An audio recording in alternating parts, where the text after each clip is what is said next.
उत्तर प्रदेश में निकाय चुनाव का बज गया है बिगुल। बुलंदशहर के सिकंदराबाद में भी चेयरमैन पद के लिए समाजवादी पार्टी का बैनर लिए रण में कूदे हैं पढ़े लिखे प्रत्याशी हाजी इदरीस। शनिवार 29 अप्रैल की शाम 8 बजे ओम पैलेस सिनेमा जो बंद है वहां पर उनके कार्यालय का हुआ उद्घाटन। कार्यक्रम में मंचासीन अतिथि रहे रणवीर अधाना, डॉक्टर मिक्की, नगर अध्यक्ष अशकीन, पूर्व एमएलसी जितेंद्र यादव, शहजाद अंसारी, निसार अहमद, दिनेश गुजर, इरशाद मेंबर, अनवार, एजाज अहमद और भी अन्य मेहमान रहे मौजूद। कार्यालय का फीता काटकर उद्घाटन संयुक्त रूप से जिला अध्यक्ष मतलूब अहमद, दिनेश गुजर और प्रत्याशी हाजी इदरीस ने किया। कार्यक्रम के दौरान पंडाल में भीड़ रही जबरदस्त। उस समय माइक की समस्या रही जो कि तुरंत हल कर ली गई। बीच कार्यक्रम में बारिश के बावजूद सफल रहा उद्घाटन समारोह। चेयरमैन के उम्मीदवार हैं जिनके बारे में ज़्यादा कहने की कोई ऐसी वो नहीं है। पूरा सिकंदराबाद और देहात तक भी उनको अच्छी तरह से जानता है। मैं सबसे पहले मंचासीन सभी पार्टी के नेतागण सामने बैठे हुए पार्टी के सभी पदाधिकारी तथा सिकंदराबाद की जनता का आभार व्यक्त करता हूं और उन्हें बधाई देता हूं। आज हुए इतनी संख्या में जितनी कुर्सी थी सभी भर गई और सब आए और अपना समय दे रहे हैं। मैं ज़्यादा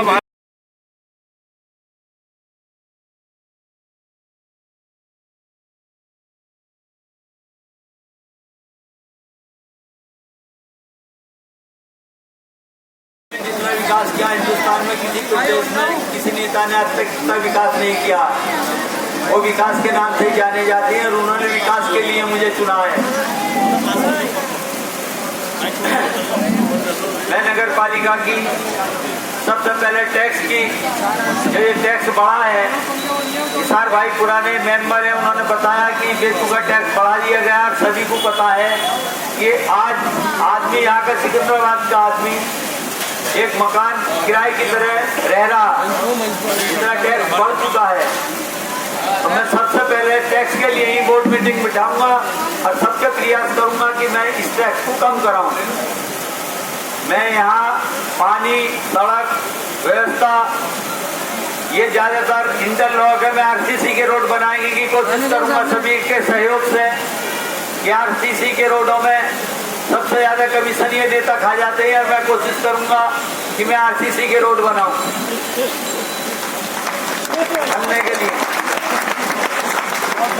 सभी अफसर भ्रष्ट नहीं होते हैं, मगर मैं भ्रष्ट अफसरों का अंकुश लगाऊंगा। ये मेरा सबसे पहला उद्देश्य होगा।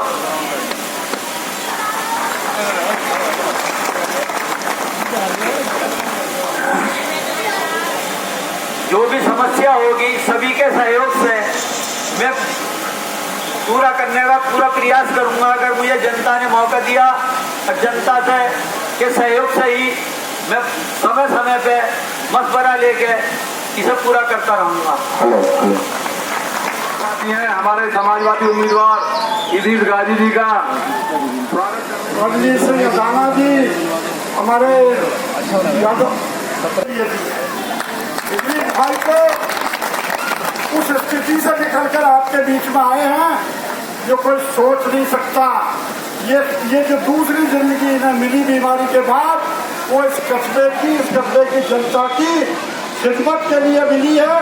आप उसको लंबेट करिए, आप कोशिश करिए कि ये चेयरमैन बन के आपकी खिदमत कर सके।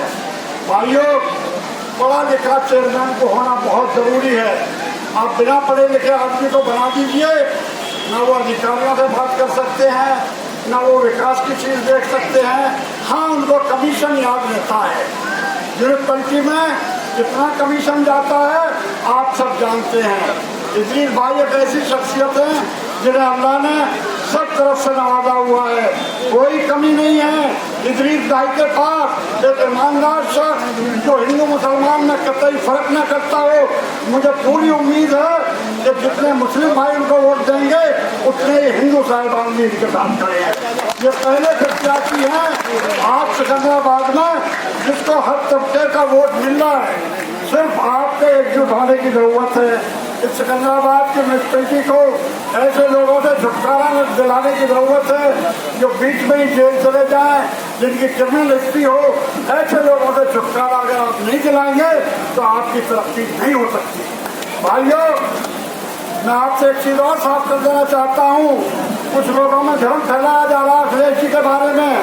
आपकी लड़ाई लड़ने वाला अगर कोई है तो समाजवादी पार्टी और अखिलेश यादव है। आप बताइए, पिछले कितने अरसे से बहन जी की कोई बात सुनी आपके हक में कोई आवाज उठती? सिर्फ इसलिए कि पैसा कमाए बैठी हैं और अब म्यूनसिपैलिटी में भी टिकट बेचे जा रहे हैं। कोई भला आदमी वहाँ टिकट नहीं खरीद सकता। इस चीज को खत्म कर दीजिए कि हम उसको वोट नहीं देंगे जो पैसे से टिकट लाएगा। समाजवादी पार्टी टिकट बांटती है उन लोगों को जो विकास कर सकते हैं। क्योंकि अभी चुनाव, नगर पालिका का चुनाव आप सबकी नजर में होगा, लेकिन जो परिस्थितियां चल रही हैं आज देश के अंदर, ये चुनाव वास्तव में बहुत कुछ तय करने वाला है। नौजवान साथियों, सिकंदराबाद नगर पालिका का जो चुनाव है ये इद्रीस भाई नहीं लड़ रहे।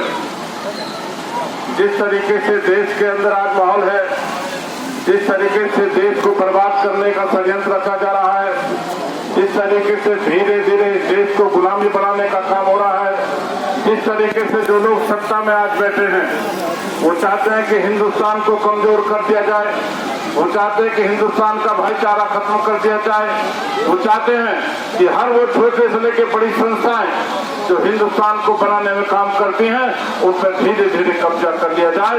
ये षड्यंत्र भारतीय जनता पार्टी का है। मतलब बच्चों,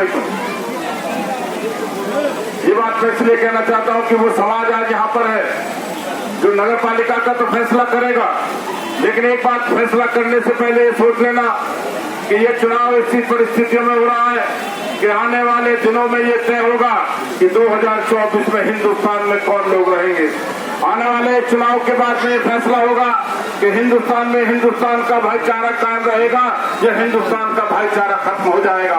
आने वाले दिनों में ये तय होगा 2024 में कि देश के अंदर लोकतंत्र बचेगा या यहाँ पर तानाशाही चलेगी। इसलिए आपसे कहना चाहता हूँ, मैं जानता हूँ सिकंदराबाद की बहादुर जनता को, मैं जानता हूँ सिकंदराबाद के नौजवान साथियों को कि ईमानदारी के साथ में अगर इन्होंने मन बना करके ये फैसला कर लिया कि हम सिकंदराबाद के विकास के नाम पे वोट देना चाहते हैं, तो मैं पूरी जिम्मेदारी कहना चाहता हूँ कि यहाँ का एक एक वोट अखिलेश और समाजवादी पार्टी के उम्मीदवार इद्रीस भाई को यहाँ का देने का काम होगा। इसलिए आपसे कहना चाहता हूँ, बुजुर्गों नौजवान साथियों, विपरीत परिस्थितियों में चुनाव हो रहा है। शायद आपको जानकारी नहीं कि हो सकता है जिस तरीके से नगर पालिका का चुनाव है, इस चुनाव को खत्म होने के बाद में जब देश का चुनाव आएगा, हो सकता है कुछ चुनाव के अंदर हम लोगों के वोटों को, हम लोगों को वोट इस्तेमाल करने से भी वंचित कर दिया जाए।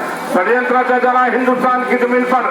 जो भाईचारा हमारा था वो भाईचारे को खत्म करने का काम इस देश की सत्ता में बैठे हुए लोग कर रहे हैं। तब आपसे कहना चाहता हूँ, मैं कहना चाहता हूँ साथियों, क्या कसूर है अखिलेश यादव का जिसने उत्तर प्रदेश को विकास के रास्ते पे ले जाने का काम करा, लेकिन उन्होंने हिंदू मुसलमान की बात करके हमारे दिलों को फाड़ करके सत्ता में आकर के भारतीय जनता पार्टी के लोग बैठे हैं और ये लोग चाहते हैं कि हिंदुस्तान कहीं से कहीं कमजोर हो जाए। मैं कहना चाहता हूँ, आज क्या स्थिति है हिंदुस्तान के अंदर। रोजगार के नाम पे आज यहाँ पर कहीं को रोजगार मिल नहीं रहा। शिक्षा के नाम पर वो लोग जो समाज का सबसे गरीब आदमी है उसको शिक्षा से दूर करने का काम भारतीय जनता पार्टी कर रही है। प्रजातंत्र पार्टी इकट्ठी हो गई थी तो एक नारा लगता था इस देश के अंदर, सब तो बांधे बांधी घाट पिछड़े पावे सो में साथ, सब तो बांधे बांधी घाट पिछड़े पावे सो में साथ। अंग्रेजी में काम ना होगा, फिर से देश गुलाम होगा, अंग्रेजों को उठाना होगा। अंग्रेज तो चले गए, अंग्रेजी को जाना होगा। राष्ट्रपति का बेटा हो या हो चपरासी की संतान, शिक्षा सबको एक समान, ये समाजवादियों का नारा था। वो समाजवाद सामने से लेकर मंच पर दिख रहा है कि जो हमारे उम्मीदवार है समाजवादी पार्टी के, हम फख्र के साथ कह सकते हैं कि हमारी पार्टी का फैसला बहुत सही है कि ऐसे उम्मीदवार को आपके बीच में लाए हैं कि हमें आज तक सिकंदराबाद में जो विरोधी भी है वो कहता आपके उम्मीदवार से अच्छा उम्मीदवार नहीं है। आपके उम्मीदवार का वोट है। आपको इस निवेदन के साथ और इस अपील